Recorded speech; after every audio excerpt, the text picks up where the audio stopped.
Good evening and welcome to the regular City Council meeting of Monday, December 12th, 2016.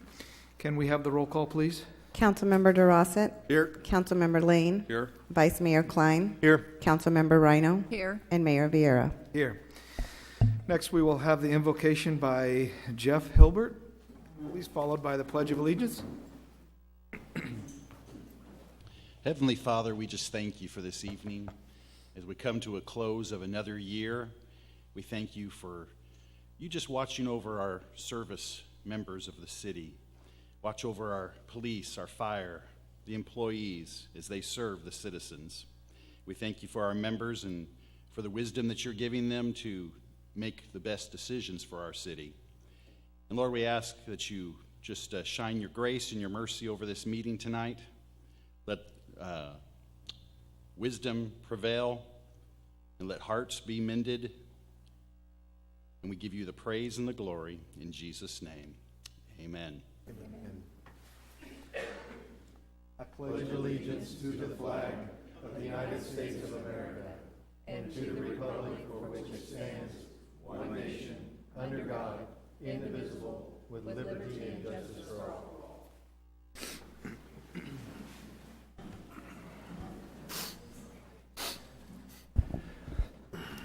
We have no presentations this evening, so we'll move to citizens' communications to council on matters not included on the agenda.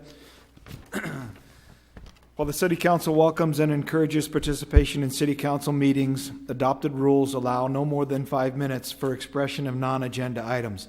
Matters under the jurisdiction of the City Council and not on the posted agenda may be addressed by the general public. However, California law prohibits the City Council from taking action on any matter which is not on the posted agenda unless it is determined to be an emergency by the City Council. Citizens are entitled to address the City Council on any agenda item subject to the 5-minute provision. At this time, is there anyone that would like to speak on a non-agenda item? If so, please come forth and state your name. Good evening. You'll have to excuse my voice. My name is Shane Parson. Excuse me. Here to address the council to see if there's any way we can work on the water departments, how they deal with multiple landowners in our community. I have been treated terribly by the people where you go to pay your bill and turn your water on. I go in there trying to get water turned on in my name. If I don't have the proper paperwork, there is no talking about it. If we could give them some latitude to where they know, hey, this guy's not coming in here. Do I look like a squatter? I pay my bills at the city. I do stuff for the city. And if I don't have the right paperwork, you're not even talked to in an appropriate manner. I mean, I was just livid there the other day. I know I talked to Suzanne about it. I've had to go to Suzanne many times. And it's ridiculous that we have to go in there and be treated like I'm trying to cheat on something. All I'm trying to do is put something in my name and pay the bill. So if there's any way we can give them a little bit of room, or the council can direct Suzanne or whomever, but the way they deal with the general public in that portion is, in my opinion, terrible. So anyway, see if we can do something. Sorry about my voice. No problem. Toby, I know we do have some people that sometimes come in, and we probably hear every story known to man, but is there any way that if we have, let's say we have a citizen who already has a water bill and they're current on their water bill and they want to get service started, that we might provide a little leeway? Well, the rules are set up to protect the business owners and the property owners. The rules are very simple. Provide us evidence that you have rights to establish service in that property. And it is for the protection of that owner, because what happened during the recession is people would come in without providing that information, sign up for service. So if you're a landlord, you had people signing up for service in their name and then defaulting, and it comes back to bite the property owner because there's somebody using water and we're turning it on without that property owner's notification and knowledge. So Mr. Parson has that issue. He knows what our restrictions are in terms of making sure that we want to make sure that we're protecting the property owner. At the same time, it's wasting staff time when we're going out there to continually deal with situations when people aren't there. So it's a real simple process, and Mr. Parson does it quite regularly. From a staff perspective, if you would like us to apply the rules differently to different people, we can try to do that, but the difficulty here is it's on a property basis, not on a person basis. So in a lot of cases with Mr. Parson, he has a lot of different properties with different ownership interests. If it's an LLC where there's 4 different owners, we just need a simple document showing the relationship between the property owner and the person who's signing up for service. It can be a lease agreement, it can be the closing documents. It's really, from our perspective, from staff perspective, it's not that complicated to have that information. If you have an interest in the property, you should have some evidence of your relationship and interest in that property. Obviously, we always try to do best customer service, and maybe we got caught on a bad day. I'm not going to apologize, but we do have the rules in place for a reason. I'm not willing to change those, but if council wants us to change how we apply those rules, again, they are put in place to protect the property owners. So we keep copies of the documents when people bring them in? Or is it just for a CYA? It's verification. Suzanne Well, can ask what and excuse me, because I will take a little bit of offense to this, because I know how the process works. I have a couple of rental properties, and when I went in there, I was told I couldn't turn the water on my property, and I said, well, I had a renter coming in, and I gave the information, and until I had excuse me, I'm not sure what's going on with the mic here, but until I actually had a lease document that said he wasn't going to turn on the water for me, and again, I'm not going to skip town on paying it. So I think there is some truth to this, that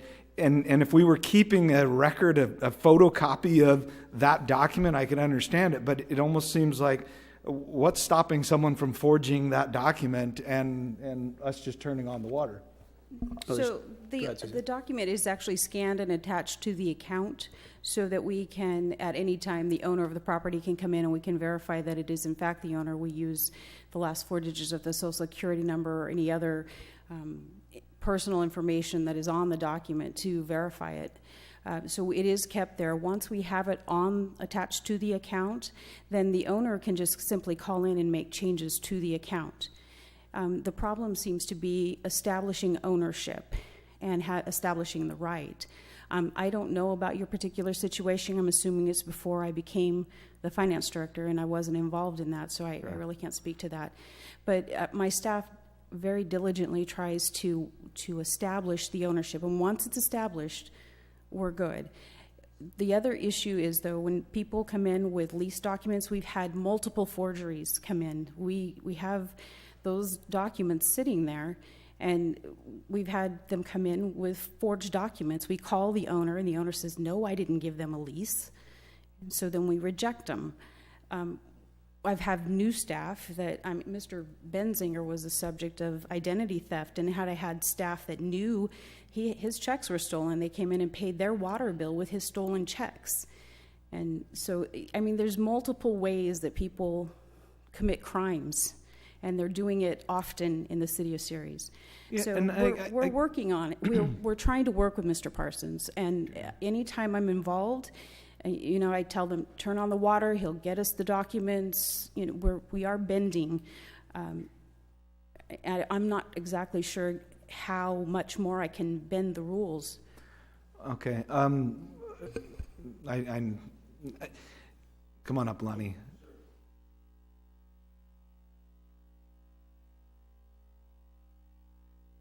Lonnie Davis. I'm sorry I'm late. I understood that the meeting started at 6, but I did want to weigh in on this.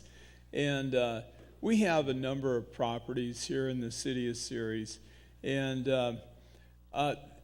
my experience is that there's a difference between working with this municipality and with some of the other municipalities that we work with, and we own property in different areas, and it's tougher here. There's a difference. There's a different quality to the relationship and the interaction.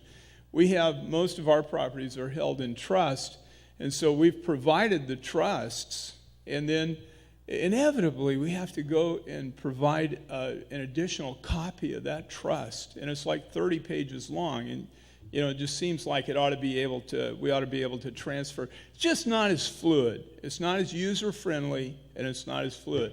I don't know what the answer is. I don't know. Maybe there's laws that prevent being able to address some of these things. I don't know.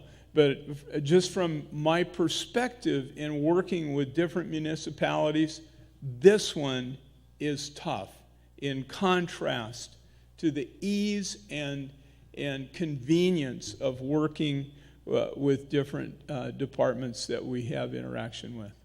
Lonnie, can you explain what other jurisdiction or what? Well, for instance, if you need to do something with TID, easy peasy. You call TID, it happens, and you don't have to go through a lot of, changes, and there's a difference in it's almost like there's a perception. And I don't want to go too far out there, but you're not treated like a customer here. You're treated like a criminal, and so it's almost like Napoleonic law. You're guilty until proven innocent, rather than the opposite being true. And so, so what would help you out? With MID, same thing, you're able to call, you're able to do business, you're able to make transactions on the phone. There's a certain, trustworthiness to that relationship that bleeds over. People know you, they know who you are, and then when you walk in, they're not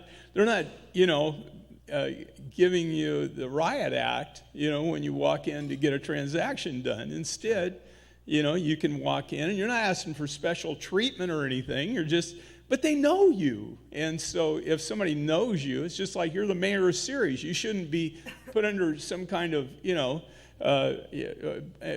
run through the ringer, with regulations. They're hardest on me. Yeah, but or maybe you should. It's expected. But anyway, that's the difference. Sure. I don't know if that's explicit enough, but there's certainly a perception of a difference when you're working with city. And I don't know anybody. I don't know any names. I don't have any people. I don't have anybody in my crosshairs.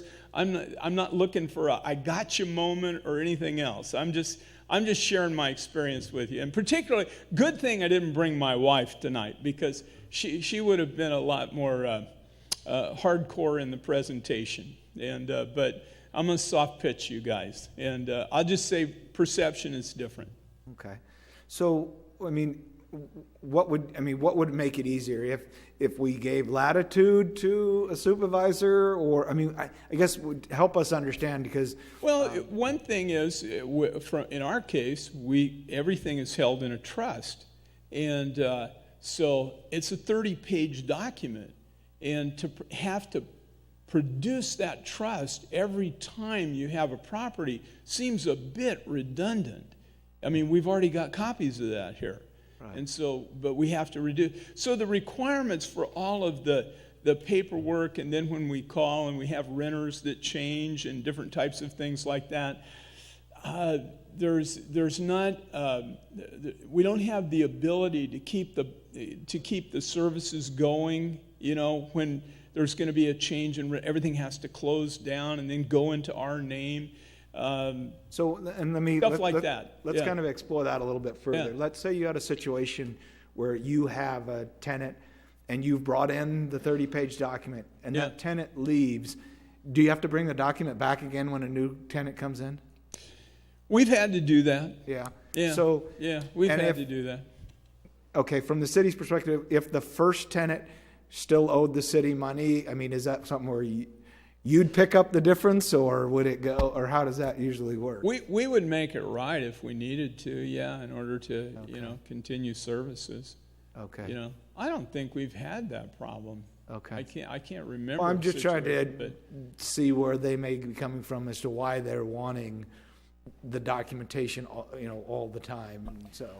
We're talking two different situations for Mr. Parsons and Mr. Lawson. I mean, they're two different scenarios. I mean, they're related in terms of customer service, but they are two different scenarios. I mean, the Yeah. one solution for Mr. Lawson would be to keep the services in his name and charge his tenants. Davis, I'm sorry. It's all right. Lonnie, confuse me with Lonnie, you Jim think Lawson, I'd know. my God. You think I'd know the difference. Sorry, Lonnie, I apologize. The difference here is if he were to have those properties in his name, then it never changes, and he just takes care of it with his client, his tenant, and that's one easy Right, solution. right. You don't change it. But Right. again, everybody runs their properties differently, and we try to make rules and that are consistent across the board, and there's obviously going to be situations where, we may have dropped the ball here or there, but as a general rule of thumb, we've got to have some standards, and to try and, massage them and work with, the customers. These two individuals are somewhat easier because they're established in the community, and we see them and we have relationships with them. But the folks at the front counter, we have 11,000 customers that they're, and, on a shut-off day, 1,000 people coming through the door. I mean, we can't deal with that without having a uniform set of rules. And so I'd be glad to provide a picture, a nice 8x10 glossy Glossy? or something. We'll put that right on yeah. the front window, Put just so we can right look up at it? there and my name on it. Is that the one we can use for dart practice too, help, Lonnie? Yeah. Thanks, appreciate it. Any other interaction with me or questions or anything? I think we're good at this Okay, point. all right, thanks, appreciate it. Suzanne? So, I know what Mr. Davis is talking about. We did ask him for a complete list 2 years ago when I assumed the helm, and I believe that has been resolved. We have all of his properties that are in the trust's name, and we have attached that document to all of his accounts. So as far as I know, the issue has been resolved. No one's said anything to me for 2 years about it. And I'm trying to get to that point with Mr. Parsons, too, so that all of his properties are identified. And it might be as simple as he contacts me when a new property is coming on, and then I make arrangements for him. Because I think it's not that they're trying to be difficult. It's they have rules to follow, and they follow them. Okay, and I can appreciate that. I guess, and I'm only one up here, I guess what I would say is we're hearing some complaints from some of our upstanding citizens that we're not very customer friendly, and I'm willing to give the latitude that says, okay, if we need to be a little more customer friendly with people that we know are pillars of the community, then I'm okay with doing that. But again, I understand the rules and the regulations, but I also want to say that I think we can, in certain instances, at least from my opinion, apply some judgment. But one other comment, Mayor, that is something that's coming from my office that we're currently working on with each department, and actually have a management meeting tomorrow with a topic that's been worked on for the past 2 regarding customer service. So your comments are timely. What we're working on is some customer service standards that we were putting in place that will apply to all departments, that will be tenets for the organization across the board. So that is something we are actively working on. I haven't mentioned it to council yet because it's something that's not quite ready for prime time, but we do expect after the first of the year to have some tenets of customer service in place that we'll be able to share with the council that would be applied across the board. okay, Vice Mayor Kline? Mayor, I can understand the direction which you were talking or comment as far as a little bit of latitude, but then my concern or whatever would be, okay, who's the one that is going to sign up for the water service? Who's going to be responsible for it? Because with a little bit of latitude, if you're going to say the property owner is going to sign up for it and he's the one that's responsible for it and not the tenant, then I can understand a little more latitude. But if they're renting the service out to somebody else and trying to sign up for that that tenant, you know, and the tenant is the one that's going to be responsible for it, then I think that some of the documentation needs to be, you know, processed properly. Because I know a few years ago, I ran into the same problem for me personally, and it was just on my primary residence. Come to find out, my wife wasn't even on our city utility bill, and I went to add her on there, and I had to go through a certain process and documentation and, you know, the whole thing without just putting her name on there. So, you know, and I thought it was a little bit too much, but yet I had to go through that process. So I think a lot of it is who's the one that's going to be responsible for it as far as the latitude. Okay, Councilmember Ryno? Well, I think what Ms. Dean is really saying is that if you have a property owner that has numerous properties and it's titled under a trust, if she gets that document once for all these different properties, then it's okay. But then if they come in and now they have a property or properties that are under an LLC and there's 4 people who own the property, I don't think that staff is comfortable saying, well, we're just going to take that one person's okay for it because there's 3 other owners. I get what she's talking about. And I think that I think that we have rules for a reason. And I think probably over the years we've kind of been hurt a lot on our utility accounts. But I think if you have a trust and you have numerous properties, you give that document once, it's attached, like she said, to all those properties. If you come in now and you're owning properties with 3 or 4 other people, is she to take your word that you have the okay from the other 3 people to do what you want to do? You know what I'm saying, is a business. I mean, I can understand where staff is coming from with, if there's 3 or 4 owners and you don't have any documentation that says, oh, we're going to let this person be our spokesperson. I understand that. And I can as well. So I'll go ahead and get personal. I'll bring my experience in here. I owned a piece of property. I walked in there. I wanted to start water service for my tenant. I said I would be responsible for the water bill, whether they paid it or not. And I was told that it would not be turned on until I produced a lease with their signature on it. Well, that seems wrong. That's, to me, seems a little bit. So, That's I had wrong to go if you're willing. It took 2 days to get the water turned on when I wanted to make sure that the yard was watered so that things didn't die. It was the middle of the summer. This was about a few years ago.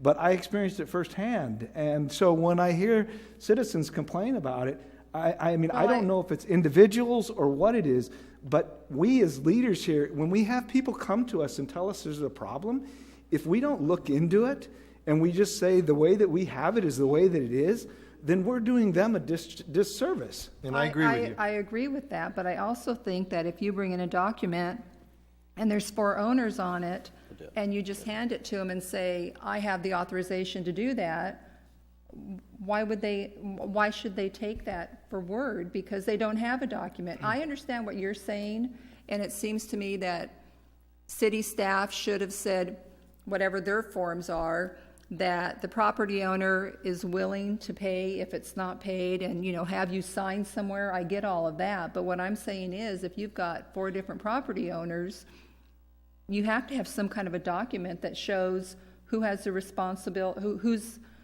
been chosen to, to make all the decisions for that property.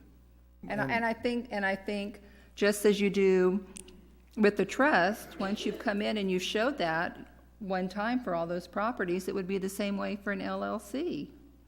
You show it one time and then you're good. But I'm hearing that didn't occur. It was multiple copies needed to be made. That's what I heard from Mr. Davis. Well, apparently something happened prior to Ms. Dean coming on board, and there's not been an issue in 2 years. Okay. Well,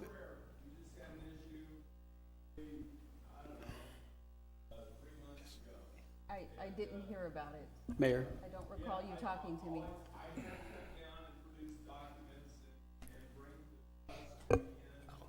Okay.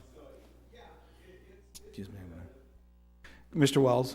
Mayor, obviously we spent a lot of time on an item that's not scheduled on an agenda. I would recommend let us bring back something to this council in late January, early February. We'll provide you some more documentation, some information, and provide a little more overview. That'll be a much more productive discussion than we're having this evening. Yeah, perhaps we can have a breakout of what the requirements are and That's how what we that agree. all works. Yeah. So that We'd also look at a couple requirements at a couple other jurisdictions for comparison so that we make sure we're consistent, as Mr. Davis mentioned, and we'll bring that back. Okay. Ms. Dean, did you? In the meantime, any issues that anyone has, please feel free to contact me, and I will look into it and do what I can within our parameters. And I do have some latitude as the finance director to make some exceptions, and I have done that for Mr. Parsons. And I really want to say, though, my staff is trying to be very diligent, and they're trying to protect you, and they're not in any way trying to be disrespectful. And I will address this with them tomorrow to make sure that we're communicating a positive message back to you. And I apologize if it's not the way it came out. Okay. All right, we will move on to, is there anyone else in the audience that would like to speak on a non-agenda item?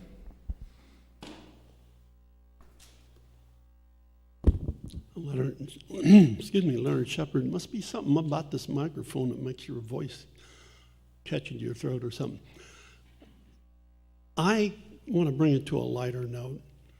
Drove down Henry the other night and went around Christmas Tree Lane. It's really beautiful. But I'll tell you, I didn't know that it was really going to be Christmas until I got to the corner of Moffett and I think it's Caswell. And Mr. Councilmember Lane finally made it clear to me it's Christmas. The big white dog is out there in the yard, and it is Christmas. Ho, ho, ho. But I got to tell you, I had an experience, my wife and I, this afternoon. We came driving down through downtown Ceres on 4th Street, and I saw some guys, they looked like mafiosos. They were really rough-looking characters, and they kind of scared me. I finally figured out their names. Westbrook, Jordan, and Hallam. They are scary-looking characters. Actually, they were just finishing up, I guess, talking to the business owners downtown. So I'm glad that to have actually seen them out doing some work. And I thought, this is an opportunity to add a little levity. I understand Mr. Parson, Mr. Davis's problems because I've had a couple of friends who have tried to deal, not recently, but in the past, with things with City of Ceres that they found out they just weren't as user-friendly as, and this has been a few years ago, they complained that there was just too much paperwork.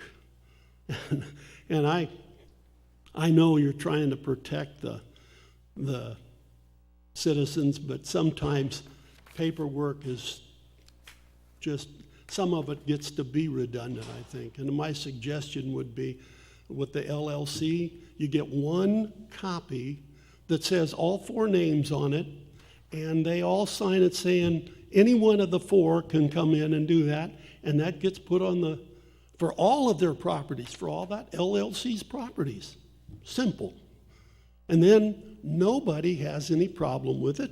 The clerk doesn't have to worry because the person identifies themselves and they're a member of that LLC, and on that LLC's paperwork it says anybody, or they designate a person, but work on it to get it a lot more user-friendly. And maybe a little bit of training sometimes with personnel that especially new people that don't, they may not know Mr. Parsons or Mr. Davis. You know, and they come in and they don't know who this guy is, you know. He's an old cowboy that comes in here and says, I want to do this or do that, and they may not know. But once they learn who Shane Parsons is, then they have no problem with it, and they can provide a little leeway. So it's some of it is probably training, and some of it is making it a little easier. So I just want to say this before I stop. I wish you a Merry Christmas and a Happy New Year to all of Ceres, especially those poor guys that have to go out there and protect our citizens from stupid people. I see so many stupid people out there doing dumb things, and I just, the police and fire have to deal with these idiots all the time, and God bless them. And Merry Christmas to everyone.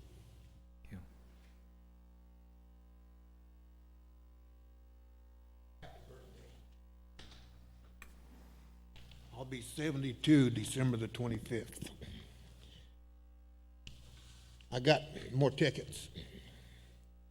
I'm really aggravated. I'm really mad. We're talking about water, we're talking about other things. You must obtain a business license. I have rentals. And whenever I buy something, like air conditioners, I buy a bunch of them at a time. That way you save money. I have a 5-ton condensing unit in my yard also. But I bought that condensing unit. I bought 2 of them when the church was right here. I bought them from Cambria. I still got one. I gave one to a lady that was about 85 years old. Instead of changing her whole system to a 410, we just put that one in because it was R22. I'm going to take this one. I'm going to give it to her just in case that goes out. I put a brand new one on my house. I have a 3-ton that was mine on my house. It's 410. I'm going to do all my houses, but I bought them all at the same time. That way you save a lot of money. You save money by doing that. And then he tells me that I can't leave my equipment. I've got a tarp over it. I got a tarp over all of them. In my driveway, where I put 20 yards of concrete because they told me that I couldn't park my motorhome on the grass. You can ask Jeremy. I cut all my grass down. I put all new water system in. I put all new grass in, and I put 20 yards of concrete. All my stuff is on concrete. And now he comes in and says, "You're waste whalers, garbage can. You must obtain a business license from the city of Ceres." I've got 4 houses that I take care of. I have to have a place to keep all my stuff. Philip and I just put R30 in 2 of my houses about a week ago. If he had come by, he would have seen insulation all over the yard because we was putting it in my house. Whenever you have 4 houses, you have to do the stuff yourself or you're not going to make any money. That's how you make money. Running a business and storing all equipment.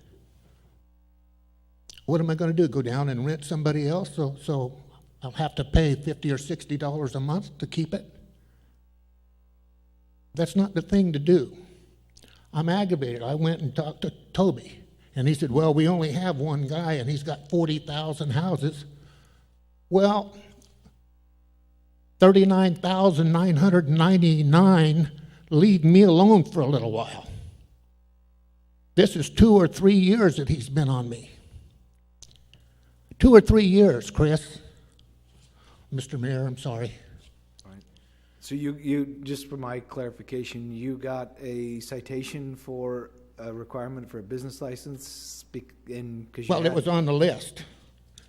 Waste whaler, Oh, so there was multiple citations? Oh, there's all kinds of them on here. But one of them, waste whaler, and the first citation is $20. I never got a $20 ticket. The next one is $30. I never got a $30 ticket.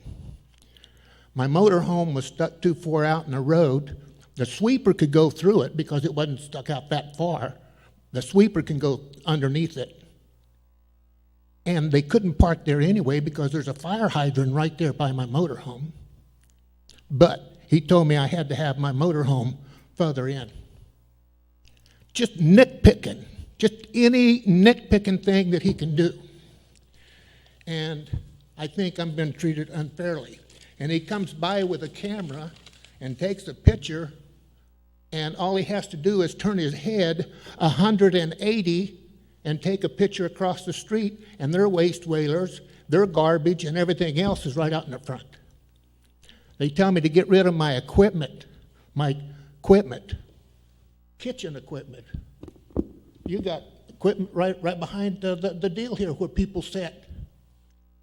You got garbage cans right down there. Today, I went down to the gas station, and I took my camera. I got a camera right here, too. I took pictures. You got 2 garbage cans right out there where your deal is, right out in the middle. You got garbage cans right behind the police station. You can look right in there and see the garbage cans. You got garbage cans right by the courthouse in the bushes. They're right here on my camera. Right here on my camera. I took about 30, Jan goes, where do you get all them pictures? I said, I don't know, I just went down to John's, the gas station, I rode around and I took all them pictures. I got more pictures on this. Treat me fairly. You know what I mean? Sure. I got medicine. Jan had cancer 3 years ago, and she has to take medication. That's medication for me from Vietnam. I have to take one in the morning and one at night because I'm a Vietnam Agent Orange exposed veteran. And I need this to be taken care of because this, Chris, this has really bothered me a lot. Do you understand what I mean? Perhaps, Don, we can get together and go through those, and we can take a look at the citations that you have and see, you know. Well, I got all my air conditioners in the back, and I got my motorhome there, and I got my boat in front of me, and you can't see the air conditioners in there. You can't see the other one on the other side because I got a tarp on top of them. Okay. Well, what I'd like to do is get together with you and staff, and maybe we'll have a meeting, and we can kind of go through some of these things. I called you yesterday. I know. You know? Yeah, I got your message. You didn't call me back? I know. Thank you. I've been taking this medication for a long time. And can you believe I ran a basketball program for 34 years? Yeah. And I still do. Oh, some of you guys as kids played in the program, huh? So, Don, what I'll do is I'll call you and we'll set something up, okay? There's something else that I want to ask you, too. Sure. Tracy Bull, did he get paid? And I asked you before, Chris, did he get paid to run the basketball program for the city of Ceres? I don't know the answer. Art Maley, Jim Marshall, Burl Condit, Joanne Borges, Kathy Casey, and Paul Caruso gave me the basketball program. I didn't do it for no pay. Why did Tracy Bull, how much money did he make running a basketball program for the city of Ceres? You know, Don, I don't know that, but obviously times change, and I'm not sure why that was, and I don't have the history of it. But on this issue, I'm happy to sit down with you and go through the citations and kind of talk through those. Well, you can just walk down my road, and I'll show you. Well, I'll do that as well. So. Okay. I need this. Okay. Is there anyone else that would like to speak on a non-agenda item? Okay. With that, we will move on to appointments to boards and commissions. We have one item, the consideration of 2 appointments to the Planning Commission. Who wants to give a brief overview on this first? Thank you, Mayor.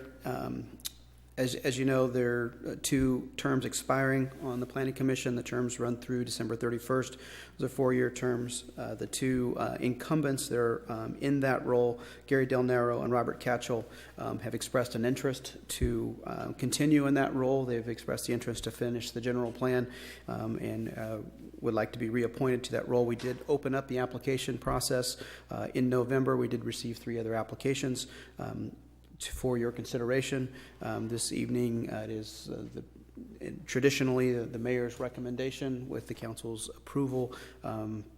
As the council has indicated in the past, the general plan is one of the highest priorities.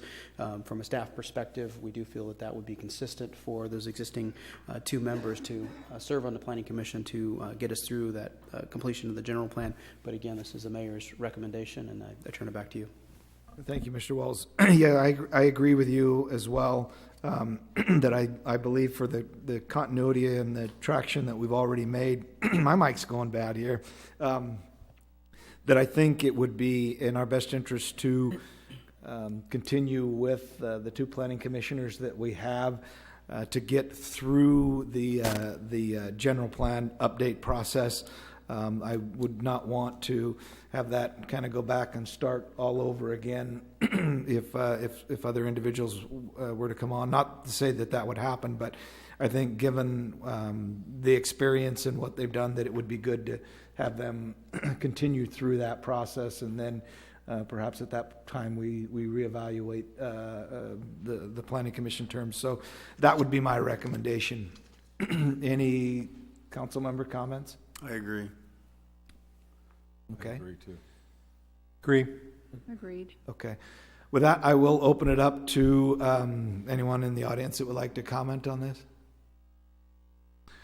Okay, with that, so the direction that we have is that we would continue with the 2 planning commission members to get through the general plan update process. Tom, I do believe we need a motion on that, correct? For minute order. Okay. I'll make a motion. Second. Okay, we have a motion and a second. Can we have the roll call, please? Councilmember Durossette. Yes. Councilmember Lane. Yes. Vice Mayor Kline. Yes. Councilmember Ryno. Yes. And Mayor Vierra. Yes. Motion passes 5-0. Okay, thank you. Conflict of interest declaration. Is there anyone on the council that would like to declare a conflict of interest on any of the consent calendar items or one discussion item? Okay, hearing none, we will move to the consent calendar. All matters listed on the consent calendar are considered routine in nature and will be enacted by a single motion unless otherwise requested by an individual council member or the public for special consideration. Otherwise, the recommendation of staff will be accepted and acted upon by roll call vote. This time, is there anyone on the council that would like a consent calendar item pulled for further discussion? Okay, hearing none. Anyone in the audience that would like a consent calendar item pulled for further discussion? 7? Okay. And that was Mr. Donaldson? Okay. Anyone else? Okay, with that, I will look for direction from the council. Move to approve 1, 2, 3, 4, 5, 6, and 8. Second. We have a motion and a second. Can we have the roll call, please? Councilmember Durossette. Yes. Councilmember Lane. Yes. Vice Mayor Kline. Yes. Councilmember Ryno. Yes. And Mayor Vierra. Yes. Motion passes 5-0. Thank you. Item number 7, approving amendments to the employment agreements with the city manager and department heads. Mr. Donaldson, you want to come forth and ask your question? Please come forward so we can hear you.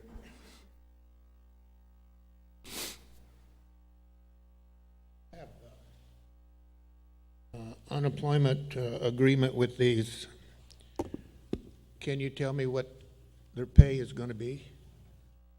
Or is that private, or is that personal, or is it? Well, no, what these are modifications of their current agreement in general, to come in line with changes that we've had to make as a result of. Well, that's not hiring them for unemployment. That's not their pay. That's not their raise. These are existing agreements being amended to reflect the health benefits that are changed across the city citywide. So that's not The their department heads are individually contracted, so each of their agreements are modified to reflect the changes in health benefits. That's what this item is, just like we did with every other bargaining unit within the city in the past month. Thank you. Any other questions on this item? Okay, I'll bring it back to the council for direction. Move to accept item number 7, A, B, C, D, E, F, G, H. Second. Okay, we have a motion and a second. Can we have the roll call, please? Councilmember Durossette. Yes. Councilmember Lane. Yes. Vice Mayor Kline. Yes. Councilmember Ryno. Yes. And Mayor Vierra. Yes. Motion passes 5-0. Thank you. We have no unfinished business this evening, no public hearing, no new business. We have one discussion item, medical and recreational marijuana discussion. Mr. Wells? Thank you, Mayor, Council. Apparently, we've been having the wrong topics, and we tend to get a full house when we talk about marijuana, it looks like. So welcome to everybody who's here this evening. We're not used to having a full house, so thank you for coming.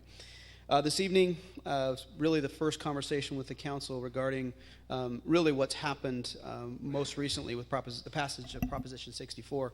But with that, I wanted to give a little bit of a background. About a year ago, this council put in place some restrictions, ordinance, and we'll talk about those, but felt like this is a good opportunity to kind of get the council to dip their toe in the water in terms of where we're at on this conversation with what's changing when it comes to marijuana or cannabis, depending on your preference. So a simple little timeline here of California, what California has seen in terms of marijuana. Way back 1996, Proposition 215 was Compassionate Use Act, was our first foray into medical marijuana idea, and it really was just that, an idea, and it came with no regulations, and it really created quite a mess if you'd ask a lot of folks on how unregulated and a process that no one could quite figure out how it worked, and that fumbled around for a number of years. 2015, the Medical Marijuana Regulation and Safety Act, commonly referred to as MRSA, was put in place by 3 bills. Those bills have been adjusted slightly and is now moving forward on a very we'll call it complex, but a very detailed regulatory scheme from the state that provides a real robust framework for the regulation of medical marijuana that didn't exist prior to these 3 bills. And then in this year, November, Prop 64, Adult Use of Marijuana Act, AUMA, came into play, and it's really changed the rules again. It's what's interesting or is consistent between those is the regulatory framework is at least similar between MRSA and AUMA, but there are some differences that we'll talk about here this evening. So here's a few of those differences. Under MRSA, medical marijuana could be taxed, but AUMA kind of undid that from a local level and basically said that the medical marijuana is not taxable under the provisions as they exist today. Also, local regulations, the way the regulatory structure is set up for MRSA on the medical side of things, it's a dual licensing. So in essence, the state will not issue a license for any commercial operation on the medical side without a locally issued license. So basically, you can't get a state license without the city or the local agency saying okay. Not necessarily the case with AUMA, the legislation, the way it's written. The state has to issue a license, but it's the local agency's responsibility to tell the state that they have a local agency restriction on that. The AUMA side of things on the commercial, those rules are still being written and actually just are starting really. It's not expected to be in place anytime before January 1 of 2018. The MRSA side of things and those rules and regulations are much further along in the process. They've got more than a year's head start on the recreational side of things. And the personal cultivation, this is really where the big difference is for personal use in your private residence. Under AUMA, the current law, we cannot ban the indoor cultivation of marijuana. We can put reasonable regulations, and we'll put quotations around reasonable because that is subject to consideration. And at any point, if you have questions, feel free to stop me and ask. Now, under the personal While use, you're on there, I just had one question. Yep. When you talked about the local license, is that like a conditional use permit, or? It's whatever the local agency determines is appropriate. So that's kind of what we're talking about this evening is I use this range of spectrum of marijuana use. You have kind of the extreme that we're on right now, which is in essence prohibiting all activities related to medical or personal recreational marijuana, to the other end, which is kind of the wide open, anything's permissible. We're at this end, and so where we decide to be somewhere along this road would be creating a regulatory structure for our local agency, whether that's a permitting process, a conditional use permit, or just a regular over-the-counter permit. I mean, there's any number of steps that this council can take to give staff direction of what information you'd like. Basically, what we're asking about this evening is, what do you want more information on that we can bring back and really start to refine the direction that the council is looking to go in this policy situation. Yeah. Next question. You go ahead. Next question. Under this new California law, does that still exempt medical marijuana from taxation? Yeah, actually it was not exempt prior to AUMA passing, so Prop 64. Prop 64 actually changed the taxing regulation on the medical marijuana. So basically eliminated it from taxable. All right. So personal use, for most folks, the smoking age was raised earlier from 18 to 21, and so that's consistent with this law now. For personal use, it is considered 21 years of age or older. Possession is listed there, 28 grams of non-concentrated, non-medical, 8.5 grams of concentrated. The cultivation, this is what is now legal as of November 9th, is the personal process, plant, cultivate, harvest, or dry or process up to 6 plants per residence, not resident. That was one of the early conversations about the number of people in a household, but it is per residence on the possession and personal use. The restrictions, again, these are listed there. Similar to basically wherever tobacco is prohibited, marijuana would be prohibited as well. No smoking within 1,000 feet of a school, daycare center, or youth center. No smoking or driving or riding in a vehicle.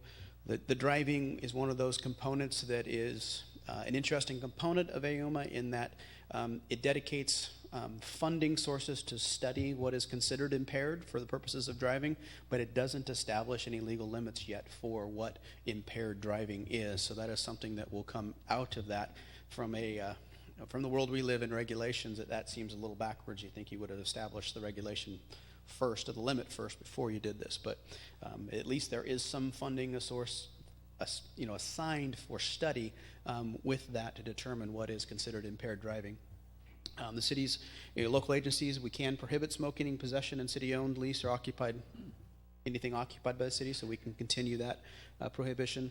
And employers are still eligible to maintain drug-free workplaces and drug test, and marijuana could fall under that. Even though it's legal, recreational, employers are allowed to continue to have a drug-free workplace. Now, this might sound ridiculous, but no smoking while driving or riding in a vehicle. You can't basically drink in public and ride a bicycle, so what about smoking? On a bicycle? I would think, depending on if you're in the driving on the street, you would still fall under that same category. Okay.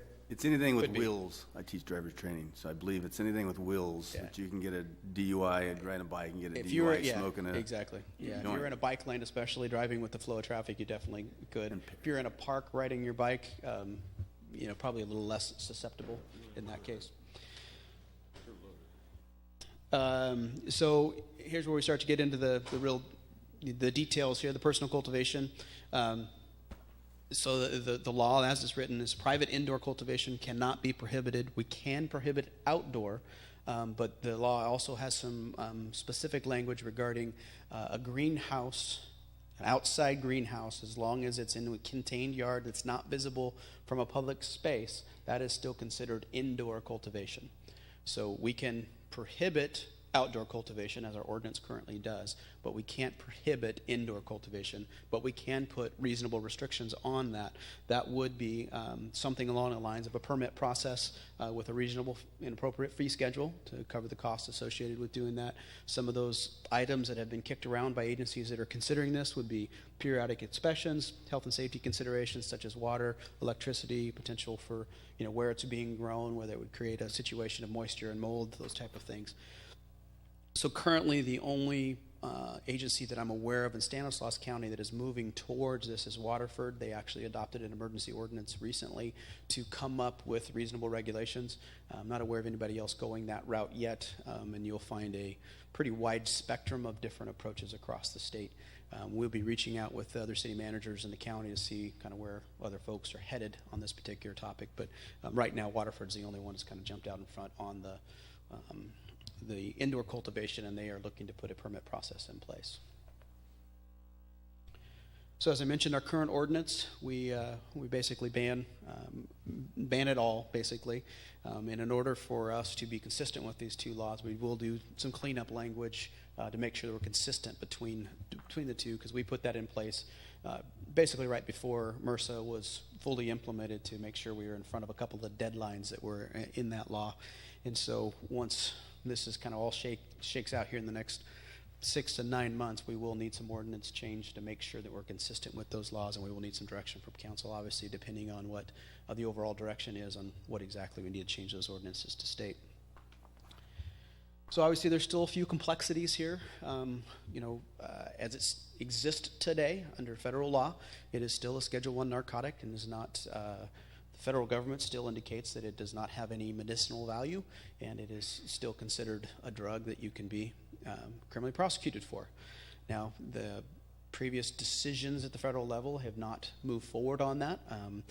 But we do have a new administration coming in January that has had some different opinions. I just was reading some stuff today that Trump has been very, very supportive of medical marijuana, but has not really made a statement yet on the recreational side of things. So it will be interesting to see how that fleshes out and what the federal government's stance is on that. The other part that it affects, especially when we start talking about business interests, is the banking side of things. When you have an activity that is not legal federally, it affects your FDIC limits in terms of what a bank can be insured for, and it makes the banks very, very nervous to start dealing with medical businesses along those lines. That's starting to soften as they've worked with some of these other states, Colorado, Washington State, but there's still definitely a concern out there in terms of what happens here after the first of the year with the banking side of the industry, especially as we talked about commercial activities.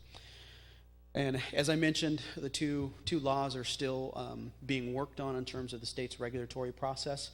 As I mentioned, MRSA is a little further ahead than the AUMA side of things, but they are moving along. And as I mentioned, there's going to be some pretty significant differences within the local jurisdictions around here of how different communities react to these laws and the changes that are coming in front of us.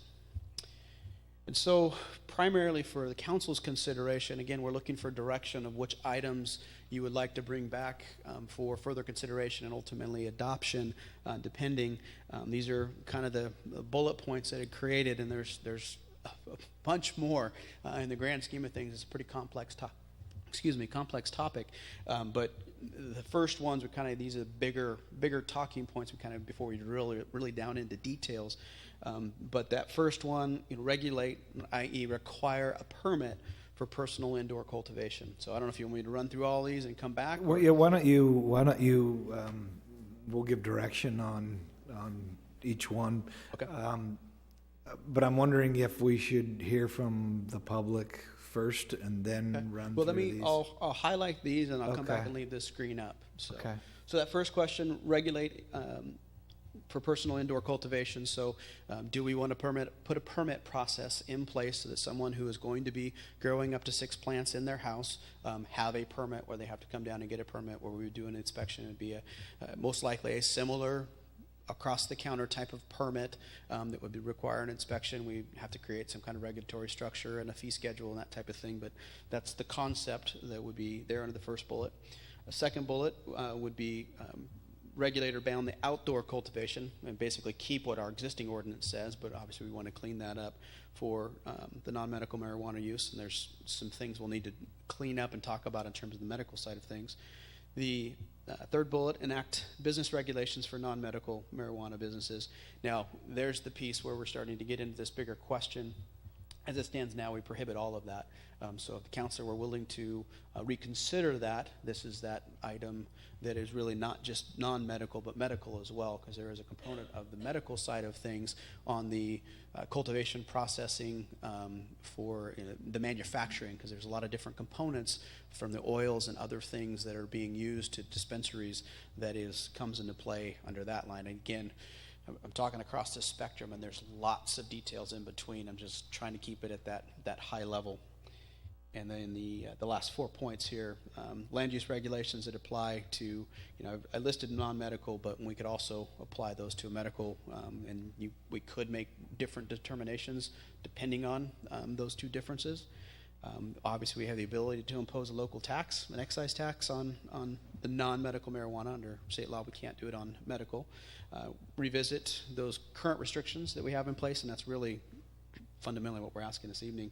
And then the last one, as you may recall, we were starting the conversation with Stanislaus County and the other cities in terms of a regional approach to both taxation and or regulation, and that kind of stalled a little bit last year, but believe that conversation will start again this year. So looking for your direction on how we would like to participate in that overall conversation. So with that, turn it back to those points. Okay.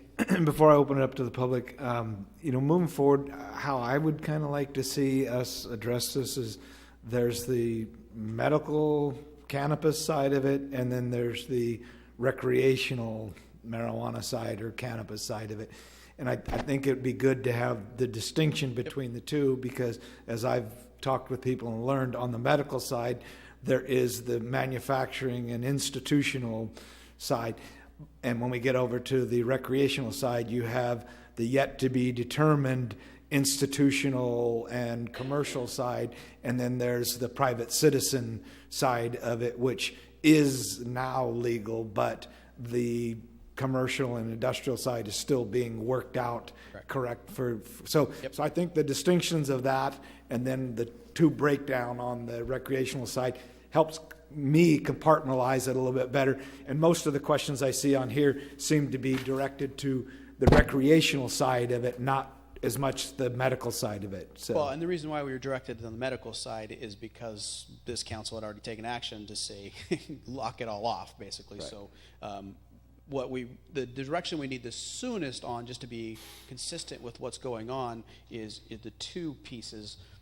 One, do we want to put some regulatory structure on the recreational side, because that's legal today. So we don't have to, but if we're going to do it, since it was just legalized, sooner is better in terms of getting people to comply with any regulations that we would have come up with. So that's the reason why we kind of lump these two together, is that's the piece that we probably need direction from you on first, and then the medical marijuana in terms of the commercial aspect of the medical side of things is really the second priority, because it's much further along in the overall licensing structure, and there's getting closer and closer to being able to issue those state licenses, where folks are going to be asking us, hey, will you issue a local license? And under our current ordinance, the answer would be no. But if this council wants to change that approach, this is kind of where we're looking for that direction. Okay. So what I'm going to do is I'm going to open it up to the public to take input, and then I'll close it to the public and bring it back to the council, and we can run through the questions and have some discussion about it and give staff direction. So at this time, I have one speaker card, it looks like, for Armando. If you want to come forth, and we'll limit this to the 5-minute or less time frame. So, good evening, Mayor, members of the City Council. I'd like to thank you for the opportunity to be heard.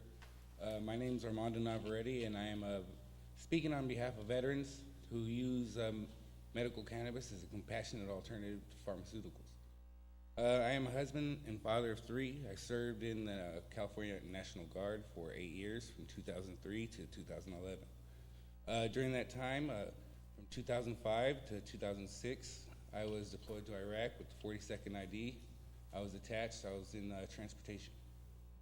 During that time, I received recognition for my service: Army Good Conduct Medal, ARCOM with Valor, the Global War on Terrorism, and during that time overseas, things that happened to me that I wouldn't wish on nobody to have seen or felt, things that I'm still battling today.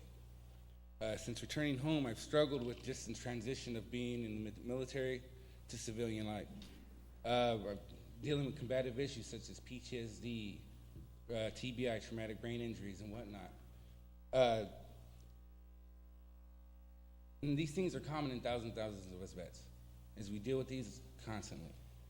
And one thing that I know that helps me cope with my symptoms, rather than pharmaceuticals, is cannabis.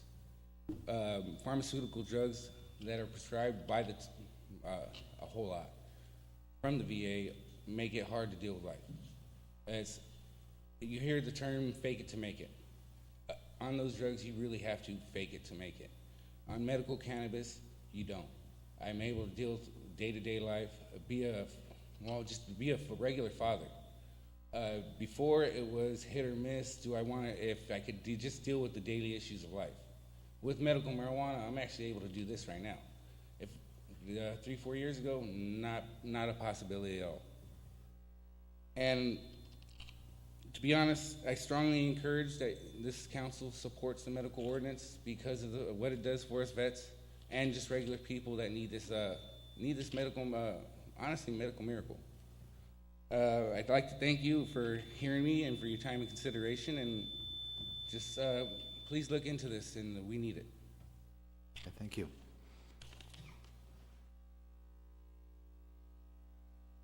Anyone else that would like to speak on this item?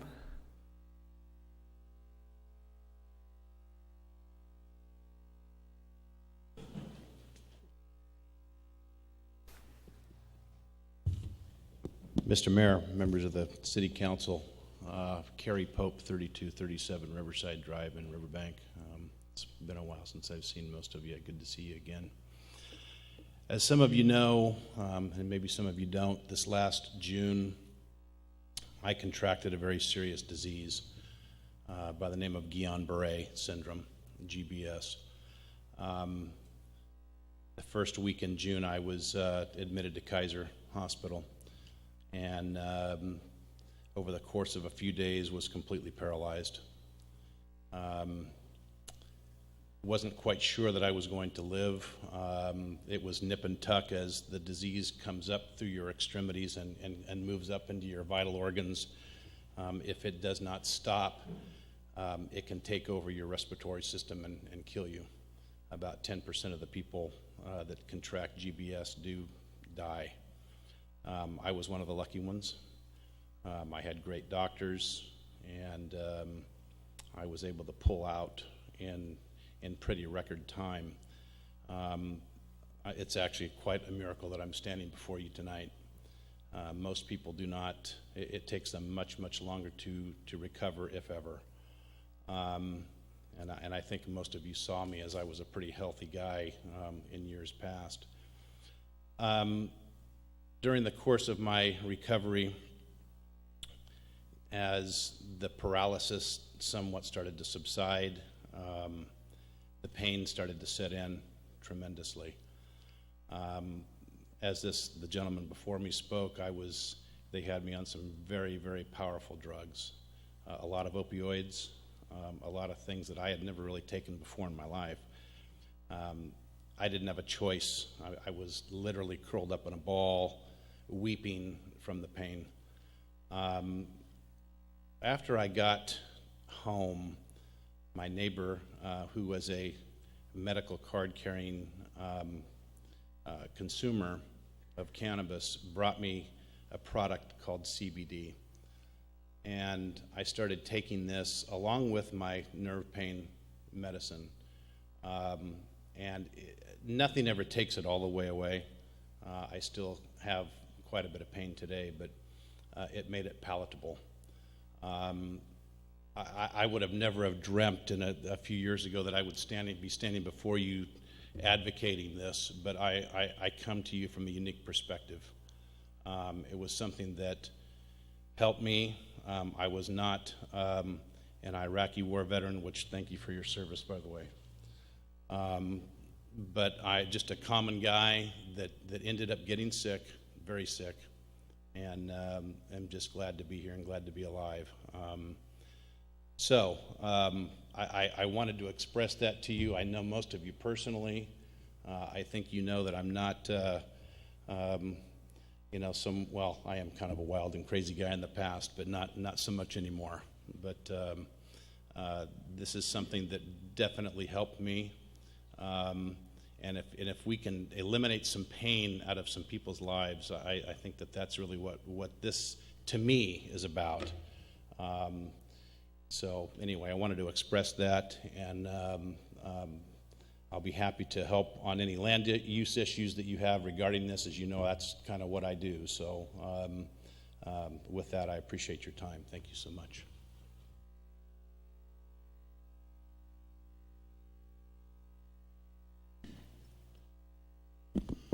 You're probably going to think that I'm going to come up here and say no and all that. People medicate themselves with alcohol. We have restrictions, in the form of DUI and so forth. I don't see any difference. And I used to think, oh, it's all bad stuff and all that. I don't see any difference in marijuana for medical use. I don't like alcohol for medical use. I don't even drink anymore. I used to. I don't, because I can't, because of medications I take. But it's a personal thing. If you're hurting like this man, damn, give him whatever he needs. A veteran who is hurting, whatever it is. We have a lot of people out on the streets that unfortunately have turned to drugs, not marijuana, but to other drugs, much stronger, much harder, just to hide from their everyday pain. And maybe medical marijuana may help prevent some of that really hard stuff. I know people say, oh, you smoke a joint, you're going to be shooting heroin, you know. I've never believed that. I still don't. I've never smoked marijuana. I did go to a class where in the fire service, where they put some marijuana in a can and lit it off, and you're supposed to smell it. I took one smell and went, my God, that's awful. So, but to say that Don Donaldson or these two gentlemen couldn't benefit from medical marijuana and say no is wrong. My only question is, what's the risk with the federal government? That's my only question. As far as I am concerned, the federal government should go take a hike. But you know how I feel about most big governments. So I think that coming up with some sort of regulation needs to be done. But it needs to be done thoughtfully, and it needs to be done with the individual's situation in mind. Thank you.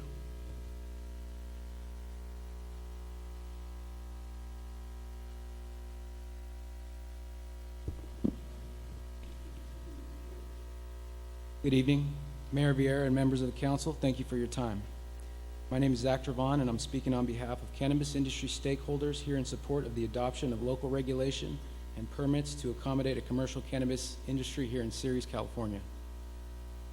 Late last year, the state acted to regulate cannabis through the Medical Cannabis and Regulation and Safety Act. Cultivation facilities, greenhouse operations, concentrated cannabis manufacturers, distributors, transporters, and lab testing facilities make up the various industry sectors to be regulated.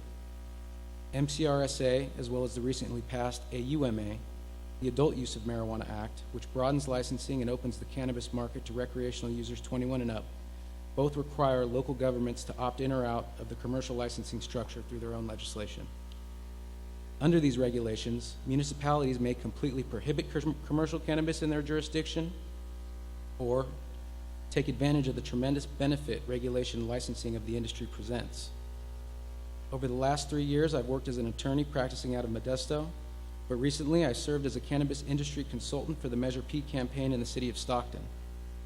Measure P passed the vote in November, creating regulation and local permits for 4 indoor grows and 4 dispensaries in the city. Advocating for the passage of Measure P, I conferred with representatives of San Joaquin County's district attorney, members of the judiciary, as well as Stockton City Council members and staff. The cannabis industry is currently valued at between $2.7 and $4 billion here in the state of California alone, and is anticipated to grow to between $9 and $15 billion within the next 10 years.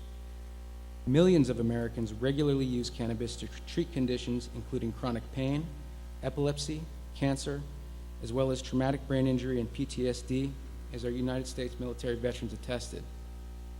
Regulation and licensing of the cannabis industry doesn't mean a higher volume of product or easier access for just anyone.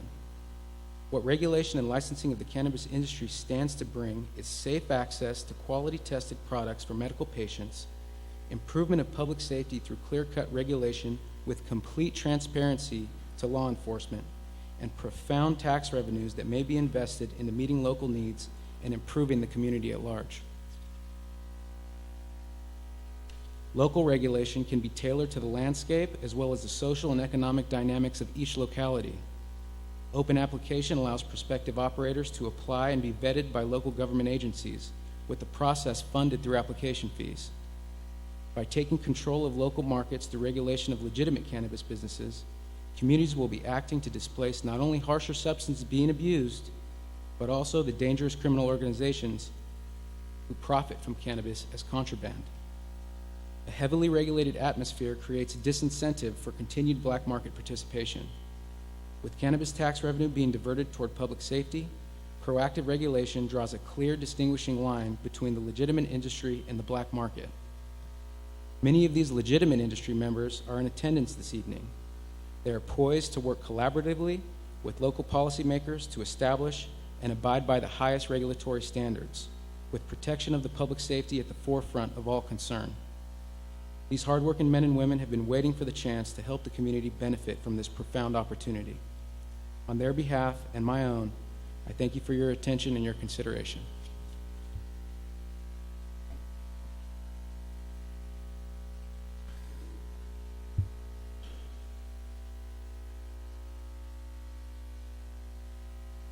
Hello again.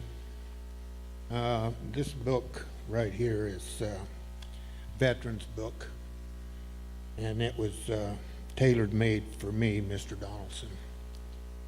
I served in Vietnam, determined to be a Vietnam area herbicide-exposed veteran. How long have I known you guys? And I bet none of you ever knew that I served in Vietnam in 1965. I bet none of you knew that I was exposed in Agent Orange. Never.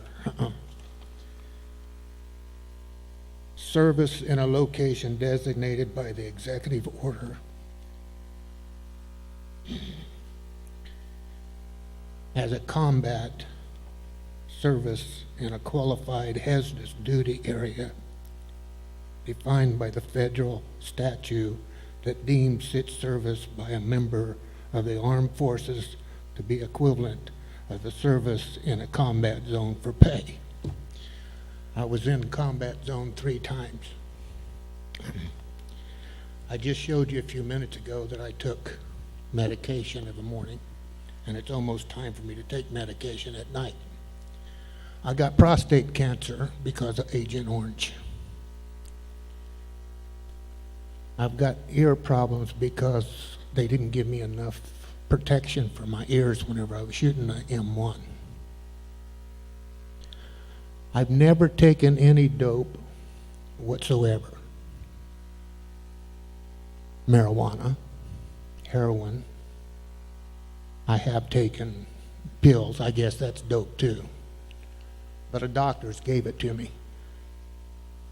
I got out of the military and I lived in Hayward, California, and I had to go through the Alameda Tunnel to get to Alameda Air Force Base over there.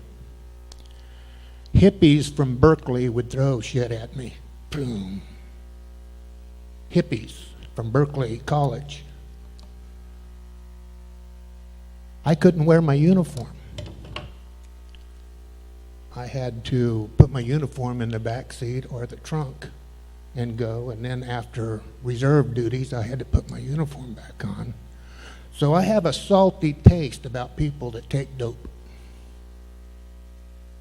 That's all I know. Is in 1966, 69 was hippies smoking dope. I've never taken it, so I can't say that this is not helping these people. Maybe I should myself go in and see if it'll help me. I don't know. But there's a lot of times that the medication has to come up, and maybe this is what the people need. Just what he said, I don't know. I was ready to come up here and say, hey. But now then that I know that it can help some people. It can help some people. And if it can help some people, why can't it help me? So the next time I go to my psychiatrist in Livermore, you better bet that I'm going to ask him about it. But here the other day, one of my friends come by with his boat and we went fishing, and he said, something stinks. I said, what? He said, somebody's growing marijuana around here, Don. I said, well, I don't even know what it smells like. He said, somebody's growing marijuana. So there's another problem. What are we going to do about people that grows marijuana and it stinks? I don't know. But I'm going to go in and see if it'll help me too, so I don't have to take any pills. And a while ago, somebody said that they could have a ticket riding a bicycle being drunk. Could you imagine? Could you imagine me getting a ticket on my unicycle, being drunk, riding my unicycle up and down the street? I couldn't imagine. Anyone else that would like to speak on this item? Okay. All right, with that, I will bring it back to the council for discussion. Do we want to have discussion or go through the policy considerations? I was just saying, you know, there's so much to this. I went online the last couple of days and Googled Colorado, and from, you know, the banks not getting the money and theft because people are stashing and having to hold on to the money because they're afraid of it, to increases in DUIs. You know, I understand the medical side. I'm 100% supportive of the medical side. You know, but just all the different things that it's going to bring it anyway. You know, but then if you go back to this, and when I say this, and I think that maybe this needs to be another time, a bigger opportunity to really look at the stuff. You know, whenever you have one of these things, say they close down, you have 6 plants and they come in, you know, firefighters need to have gloves and need to have masks, and to be able to get rid of that, you have toxic mold, you have just a lot of different dangers in regards to the bright lighting and the carbon, I think it's carbon monoxide, all the different levels, all that stuff, you know. And then here, I understand the medical. I think that if we could give the people the medical right now and find some way as a city to grasp the tax dollars from that, yeah, I'm all in. You know, the other aspect of just how we're going to deal with this as not just a city, but a county, as a state, kind of baffles me. And then on top of, you know, you're looking at, when I was talking to our city manager, Mr. Wells, just the black market, or the gray market they call it, you know, because it's going to be taxed if we allow dispensaries a pretty good chunk of change. You can, in Colorado, it's 15% tax on top of the already percentage that they already have as a tax. And then so people are just going to, you know, grow their own, more than 6 plants and stuff. So I just see this as being a big thing that I don't think we can just sit here tonight and say, oh, this is what we want to do as a city. Does that make sense? Okay. Anyone else? Well, you know, I can agree with Councilmember Durossette on that. It's not something we can just jump in and do, because after talking to, you know, Mr. Wells on our weekly meetings, it's we have to do something logically about it, because if we don't, we're gonna get it from all sides. We're gonna get it from Modesto, we're gonna get it from Turlock.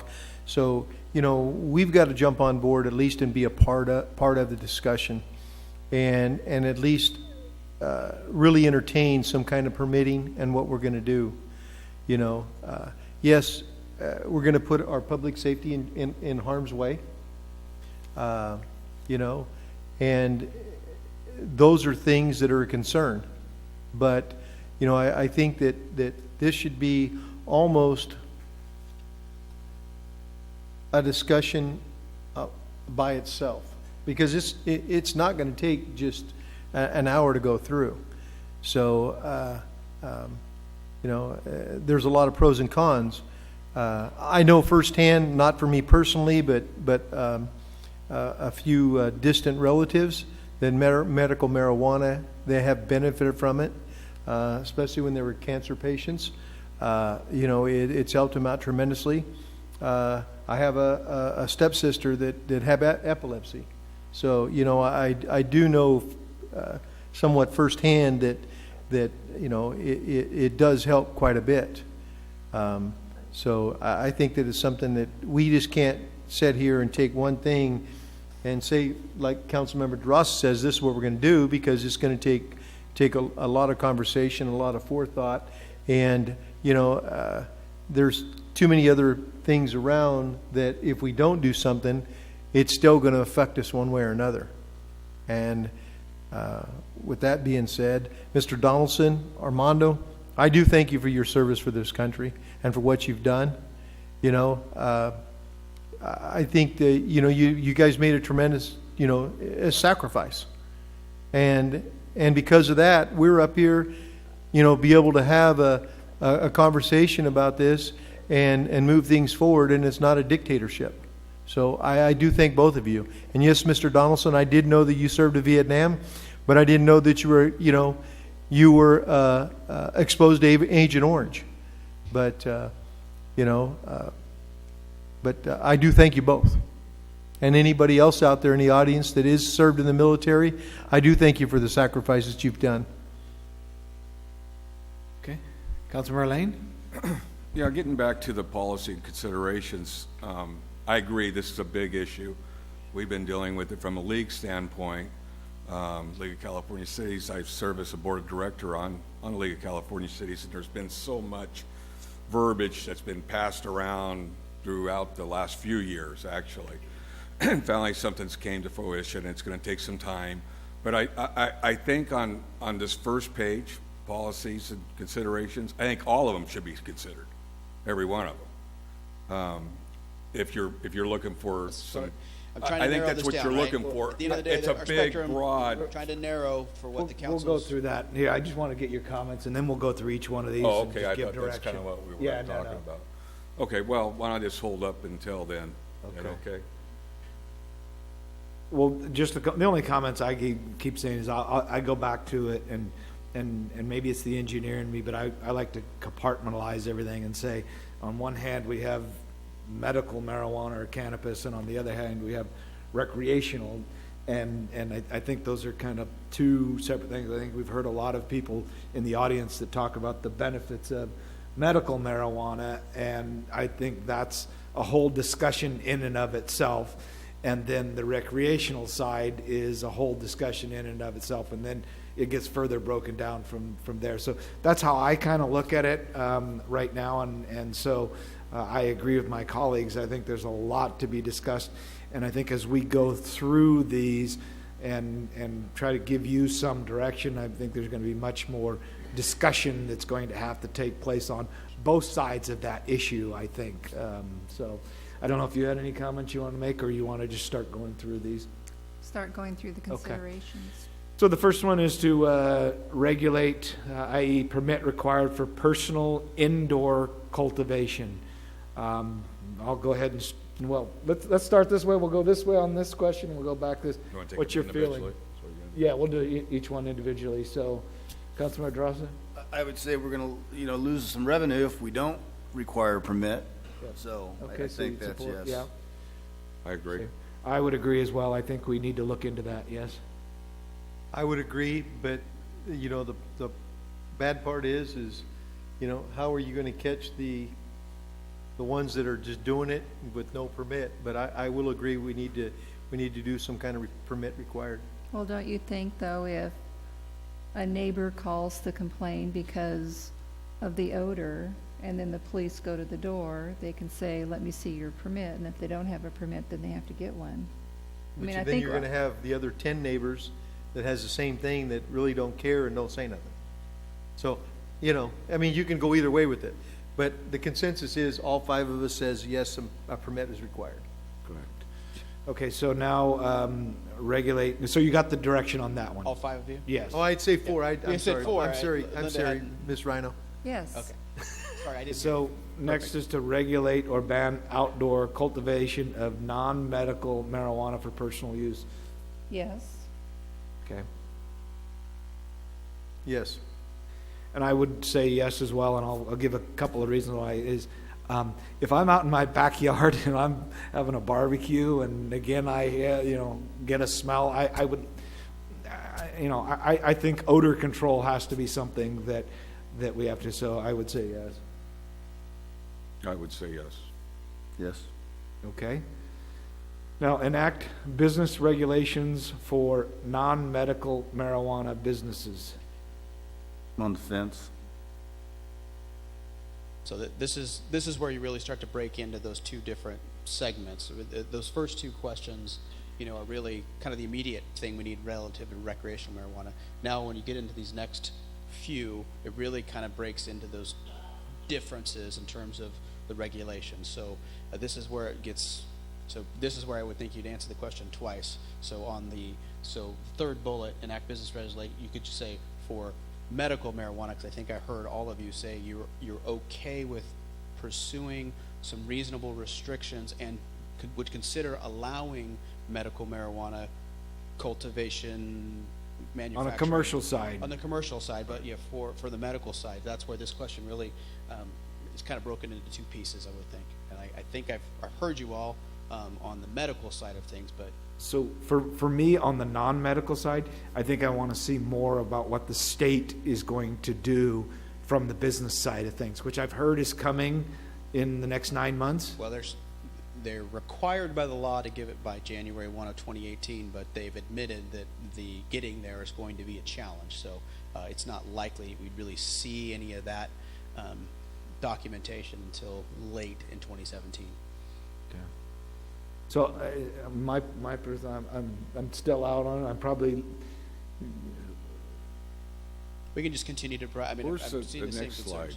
Well, okay, Go ahead, number next 3, slide. I also would like to see really what other surrounding cities are gonna do. Yeah, or the what next county- slide, I think you have You that know, on there. And I that's mean- where these bullets all start to commingle. They start to get a little more Right. overlapping because of the differences. But like I said, I'm gathering. I probably need a few more comments from this end of the table on the medical side of things. Whether you're open to that exploration, because I think I'm hearing pretty clearly on the other end of it. What did we miss? So I think he's asking you, do you agree that on the medical marijuana side of things, you'd like to see some more information on that and, or not? The recreational side is a whole nother story, and that's what, if I'm hearing you correct? What I'm hearing from the direction is the recreational side of things and the commercial activities, you would like to wait on that, let that develop by itself, explore the medical side of things in more detail. Yes. Is that Yes. consistent? Correct. Okay.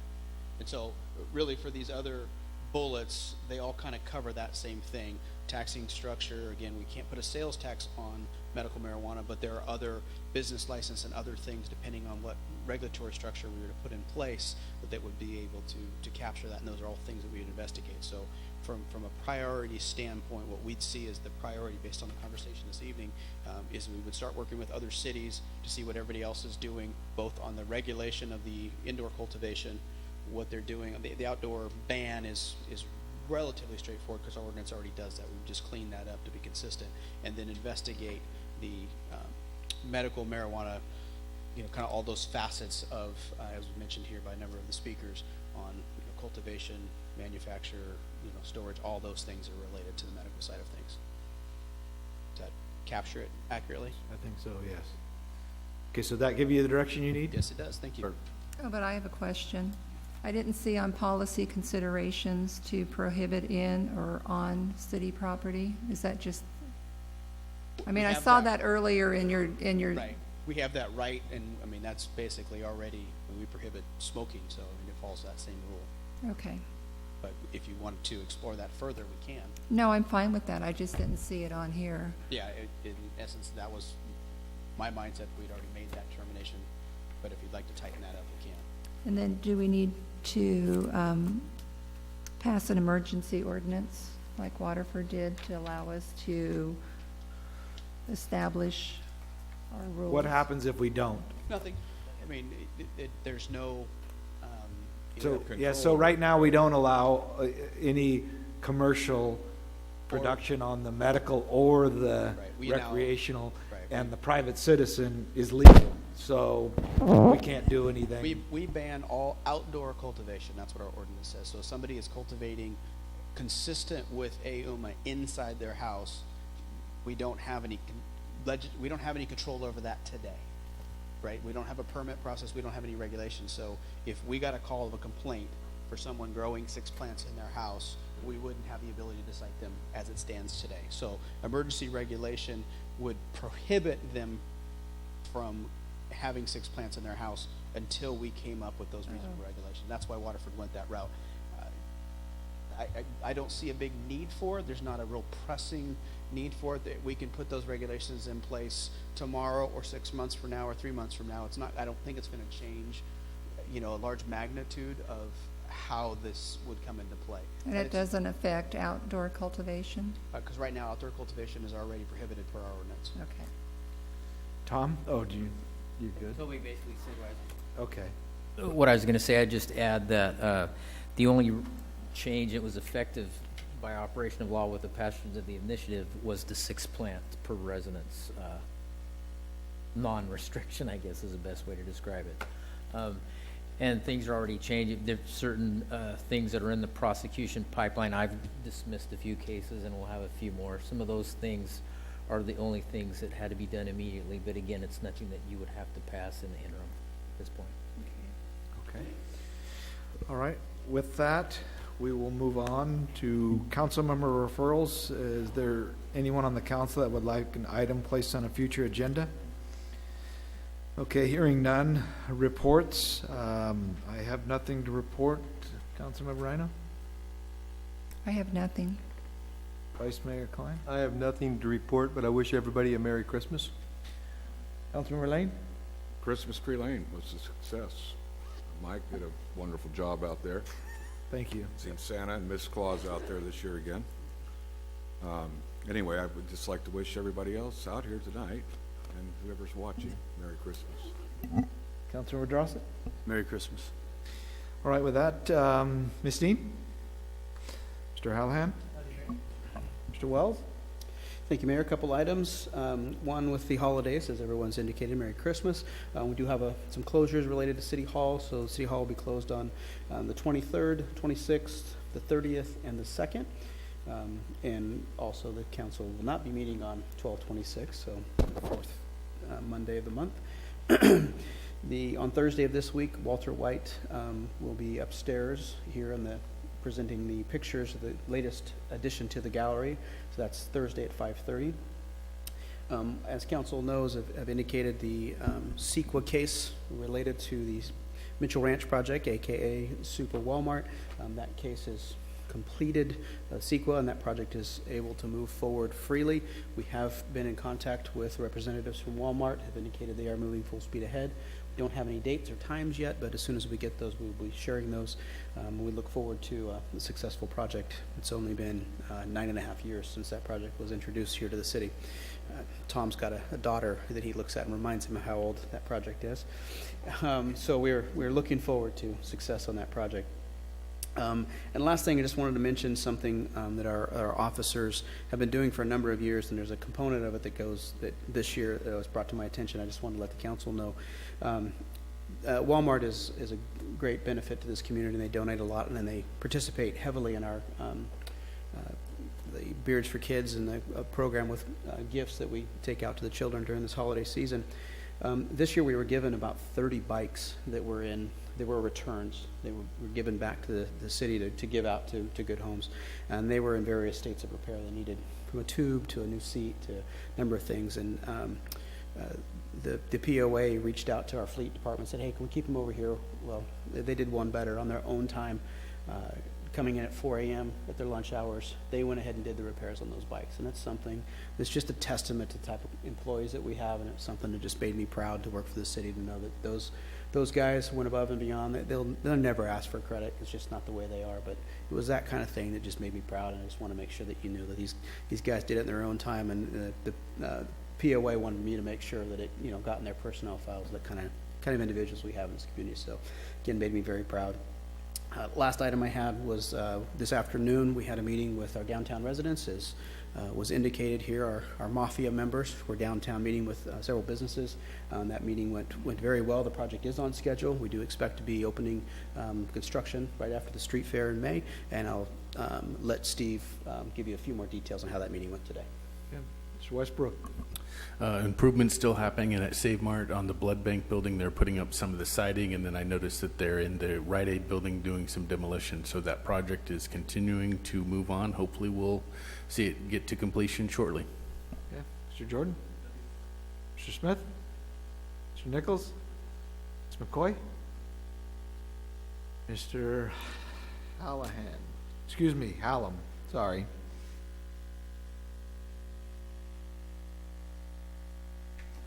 I'm younger than he is. Steve Hallam, Economic Development Manager, and as the city manager mentioned, today we hosted an open house for the merchants and property owners in downtown. We had a public meeting at the CDRAB board, the Community Downtown Revitalization Area Board. We've had a public meeting here at the council. Sometimes it's just tough to get merchants out, and actually I wanted to thank City Engineer Daryl Jordan had recommended, hey, let's just go downtown someday during the week when the merchants and people are there, have an open house and invite them there. And I wanted to thank Shane Parson, hosted the event at a building he had at 2930 4th Street. So we were right downtown. We were there for 2 hours. We had 20 different folks come in during that time, 11 businesses represented, 5 property owners. 6 of those business folks have never been to any of the public meetings and evenings that I've been to. And for instance, like Ted at the Ceres Drug, I was really glad to see him. He came over, and it was a chance for the merchants and property owners to look at the improvement plans with Chad Kennedy, our consulting engineer, and Mr. Jordan, and look at what is happening directly right in front of my sidewalk, my business, get answers. They talk construction schedules. They were talking about minor allowances that could be made when construction does actually commence. It went very well. And again, just wanted to thank Shane for hosting that for us, and brief update. Thanks. Great. Thank you. Okay, with that, I don't think I missed anybody. With that, we will go ahead and adjourn to closed session. So I want to thank you all for coming this evening, and please drive home safely. Yeah.